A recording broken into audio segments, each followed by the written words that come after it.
ভালো আছে, ভালো থেকো, আকাশের ঠিকানায় চিঠি লিখো, দিও তোমার মালাখানি বাউলের এই মনটারে, আমার ভিতর ও বাহিরে অন্তরে অন্তরে আছো তুমি হৃদয় জুড়ে। হ্যাঁ প্রিয় দর্শক শ্রোতা, কে কার কোন হৃদয়ে রয়েছে সেটা আমি দেখতে চাই না, তবে আমি মাসুদ আপনাদের হৃদয় জুড়ে থাকতে চাই। তাই তো কে কোথা থেকে ভিডিও দেখতেছেন তা অবশ্যই কমেন্ট করে জানিয়ে দেবেন।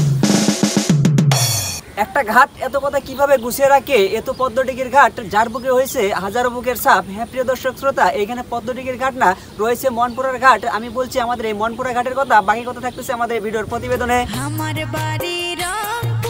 সবুজ শ্যামলে বিচিত্রে ঘেরা আমাদের রংপুর জেলায় সেরা জেলা নিয়ে বলতে গেলে বলার হবে না তো শেষ।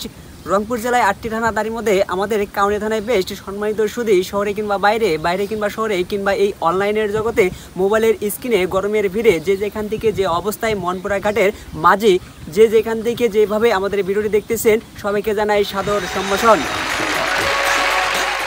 বাংলাদেশের উত্তর জনপদের রংপুর বিভাগের কোলে তিস্তার বুক চিরে গড়ে উঠেছে এক জীবন্ত ইতিহাস মনপুরার ঘাট।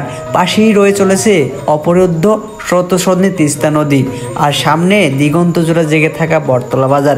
এই তিনটি নাম যেন এক সূত্রে গাথা নদী নৌকার নিঃস্বার্থ মানুষের জীবন গাথা। মনপুরা ঘাট শুধু একটি নৌঘাট নয়, এটি এক প্রজন্মের স্মৃতির পটভূমি। ভোরবেলা যখন সূর্য তার লাজুক আলো দিয়ে নদীর ঢেউ ছুঁয়ে যায়, তখন ঘাটে জড়ো হয় মাছ ধরার নৌকা।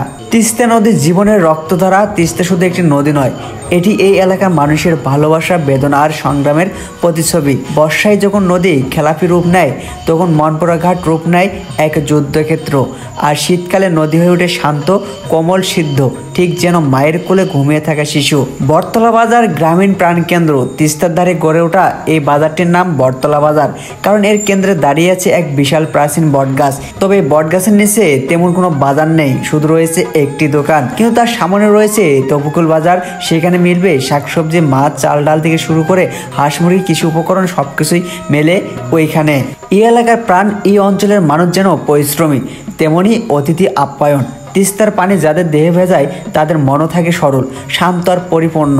চাষাবাদ, নদীপথে পণ্য পরিবহন, বাজারের ছোট ছোট দোকান, সবকিছু মিলিয়ে এইখানে গড়ে উঠেছে এক জীবন্ত অর্থনীতি। মনপুরা ঘাট, তিস্তা নদী আর বটতলা বাজার, এ যেন তিনকোনা গল্পের তিনটি স্তম্ভ। এই শুধু একটি এলাকার পরিচয় নয়, এটি বাংলাদেশের গ্রামীণ ঐতিহ্য ও সম্ভাবনার প্রতি। শুধু চোখে দেখা নয়, মন দিয়ে এই জায়গার সৌন্দর্য অনুভব করতে হয়। গ্রাম, নদী আর বাজার, এই তিনে গড়ে উঠে এক শান্ত, সবুজ, কর্মমুখর বাংলাদেশ।